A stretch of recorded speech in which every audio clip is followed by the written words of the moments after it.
আজকের এই অনুষ্ঠানে আমার সামনে উপস্থিত কৃতি ছাত্রছাত্রী এবং এই প্রতিষ্ঠানের প্রারম্ভ যারা ছাত্রছাত্রী এবং বিদায়ী ছাত্রছাত্রী সবাইকে আমার অন্তরের অন্তঃস্থল থেকে আন্তরিক প্রীতি শুভেচ্ছা ও উষ্ণ অভিনন্দন। এবং মঞ্চে যারা বসে আছে তাদের প্রতি রইল আমার অন্তরের অন্তঃস্থল থেকে আন্তরিক শুভেচ্ছা। আজ বিদায় লগ্নে আমরা এসে পৌঁছে গেছি। আজকে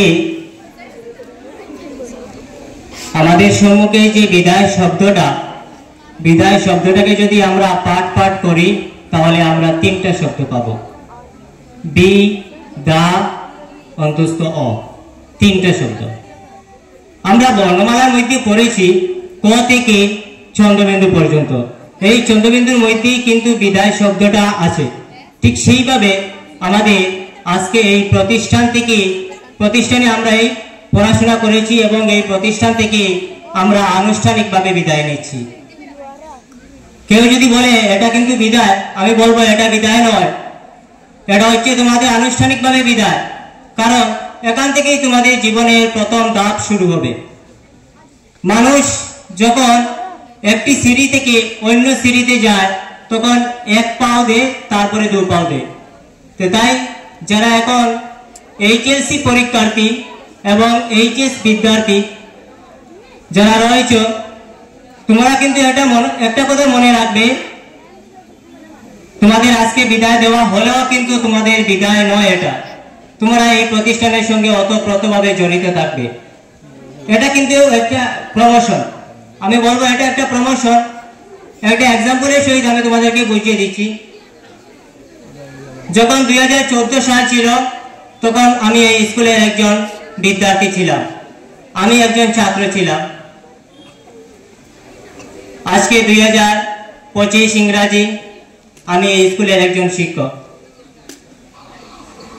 অল্প কিছুক্ষণ পরে, কিছুদিনের মধ্যেই আমি এখান থেকে চলে যাব এবং উপদেষ্টা মন্ডলী হয়ে আসবো। তো এটা আমার জন্য হচ্ছে বিদায়, তোমাদের জন্য কিন্তু এটা বিদায় নয়, এটা হচ্ছে প্রমোশন।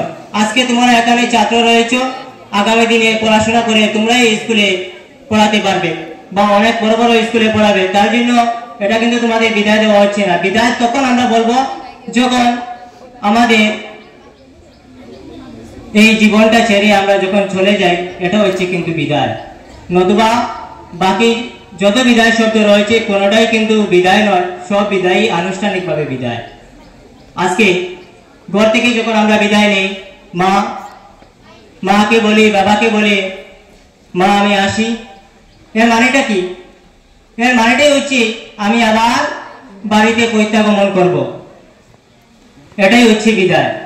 আজকে স্কুল থেকে যে তোমাদের যেটা বিদায় দেওয়া হচ্ছে, তোমরা মনে করছো হ্যাঁ স্কুল থেকে চলে গেলে আমরা কিন্তু আর স্কুলে আসতে পারবো না, এটা কিন্তু নয়। তোমরা কিন্তু এই স্কুলে বারবার চাইলে আসতে পারো। এই স্কুল যারা এইচএসসি বিদ্যার্থী তোমাদের জন্য সুবর্ণ সুযোগ করে দিয়েছে। এখানে এইচএস ফার্স্ট ইয়ার এবং এইচএস সেকেন্ড ইয়ার রেখেছে। তার জন্য তোমরা এইচএস ফার্স্ট ইয়ারে এসে অ্যাডমিশন নিয়ে তোমরা আবার এই স্কুলের সঙ্গে ওতপ্রোতভাবে কানেক্টেড হয়ে থাকতে পারো। তাই কেন বিদায় বলবে? বিদায় নয় এটা, এটা হচ্ছে তোমাদের আনুষ্ঠানিকভাবে বিদায়। আনুষ্ঠানিকভাবে বিদায় এই জন্য দিতে লাগে কারণ একজন ছাত্র যখন একটা স্টেপ পাড়ি দিয়ে অন্য স্টেপে যায় তখন তাকে আমরা বিদায় দিই। আজকে ক্লাস 1 থেকে ক্লাস 2তে যখনই যাই, এটা হচ্ছে আমরা ক্লাস 1-এর জন্য বিদায়। এটা কিন্তু আমার জীবনের বিদায় নয়। আজকে তোমরা দশম থেকে যখন একাদশে যাবে, দশমের জন্য বিদায়। এটা কিন্তু তোমাদের স্কুল থেকে বিদায় দেওয়া নয়, এটা কিন্তু তোমাদের ক্লাস দশম থেকে একাদশে যাওয়ার জন্য বিদায়। আর দ্বাদশ শ্রেণী যারা ছাত্রছাত্রী রয়েছে, এটা কিন্তু তোমাদের জন্য বিদায় নয়। তোমরা পরে বিএ, বিএসসি, বিকমে যাবে, তার জন্য যাওয়ার যে দ্বাদশ শ্রেণী যেটা রয়েছে, এটার জন্য তোমাদের শুধুমাত্র বিদায় দেওয়া হচ্ছে। তাই একটি কথা মনে রাখবে, জীবনে তোমরা প্রতিষ্ঠিত হও, মানুষের মতো মানুষ হও। সবশেষে একটি কথাই বলবো, আমরা দেখতে অবিকল মানুষ, তাই না? আমরা এখানে যারা বসে আছি কাউকে দেখতে কি অমানুষ লাগে? সবাই দেখতে মানুষ, কিন্তু মানুষ রূপে বহুরূপী মানুষ কিন্তু আমাদের মধ্যে আছে। তাই আমাদেরকে মানুষ চিনতে হলে প্রথমে নিজের মধ্যে মনুষ্যত্ববোধ রাখতে হবে। তাই আমি অনুরোধ করব তোমাদের জন্য, এবং তোমাদের জন্য আমি দোয়াও রাখবো যাতে তোমরা উন্নতির শিখরে পৌঁছতে পারো এবং সবার শেষে তোমরা মানুষের মতো মানুষ হও। তোমরা পাখি সবাই ছিল, পাখি কখনো ডাল ভেঙে পড়ে যাওয়ার আশা রাখে না, কারণ তার বিশ্বাস ছিল ডানার উপর, ডালের উপর নয়। তাই জীবনে চলার পথে তোমরা তোমাদের বিশ্বাস তোমরা নিজেদের উপর রাখবে, কারণ আত্মবিশ্বাস হচ্ছে সব থেকে বড়। যদি মনোবল থাকে তাহলে তুমি জীবনে উন্নতির শিখরে পৌঁছতে পারবে। যদি মনোবল আমাদের হারিয়ে যায় আমরা কিন্তু আর আগে দিকে যেতে পারবো না। তাই তোমরা ভালো করে পড়াশোনা করবে। এখনো যাদের স্লো মোশনে কাজ করছে আমি বলবো তোমরা খরগোশ এবং কচ্ছপের গল্প সবাই জানো। একবার খরগোশ এবং কচ্ছপের মধ্যে প্রতিযোগিতা হয়েছিল। সে প্রতিযোগিতার মধ্যে কচ্ছপ তো স্লো মোশনে কাজ করে, খরগোশ দ্রুত গতিতে কাজ করে। তো একবার তাদের মধ্যে প্রতিযোগিতা হওয়ার পর কচ্ছপ ধীরে ধীরে যাচ্ছে, খরগোশ বলল এত কচ্ছপ, এত স্লো মোশন, এ তো আমার সঙ্গে পারবে না। তাই সে ঘুমিয়ে পড়েছিল এবং কচ্ছপ জিতে গিয়েছিল। তাই যারা ভালো ছাত্রছাত্রী রয়েছে দ্বাদশ শ্রেণী এবং দশম শ্রেণী, আমি তোমাদের কাছে অনুরোধ রাখবো এভাবে কিন্তু তোমরা বলবে না যে সময় অনেক সময় আছে আমরা পরে পড়াশোনা করব। এভাবে কিন্তু সময়টা রাখবে না, কারণ যদি আমরা একদিন করে আমরা সিলেবাসটা শেষ করি তাহলে আমরা দ্রুত গতিতে কাজ করতে পারবো। যদি আমরা বলি না আমি তো তাড়াতাড়ি আমার পড়া মুখস্থ হয়ে যায় তাহলে আমি বসে পড়ি, এক্সামের আগের দিন করবো, অসম্ভব, তা কিন্তু হবে না। তাই ভালো রেজাল্ট করতে হলে ভালোভাবে পড়াশোনা করতে হবে। এটা কিন্তু স্কুলের তরফ থেকে নয়। একটা ভালো রেজাল্ট করলে তোমরা তোমাদের মা বাবার মুখ উজ্জ্বল করতে পারবে। শুধুমাত্র মা বাবার মুখ নয়, তোমাদের নিজেদের মুখ, এই প্রতিষ্ঠানের মুখ, সমাজের মুখ উজ্জ্বল করতে পারবে। কারণ ভালো রেজাল্টের মাধ্যমে আমরা একজন ভালো ব্যক্তিত্ব খুঁজে পাই। আজকে সমাজের মধ্যে যদি আমরা ফেল করে নেই তাহলে বলবে ও রুহেল, আচ্ছা রুহেল তো ফেল করেছে, মানে তুমি সমাজের মধ্যে কি ছড়াছড়ি হয়ে যাবে, রুহেল, আরে রুহেল তো ফেল করেছে।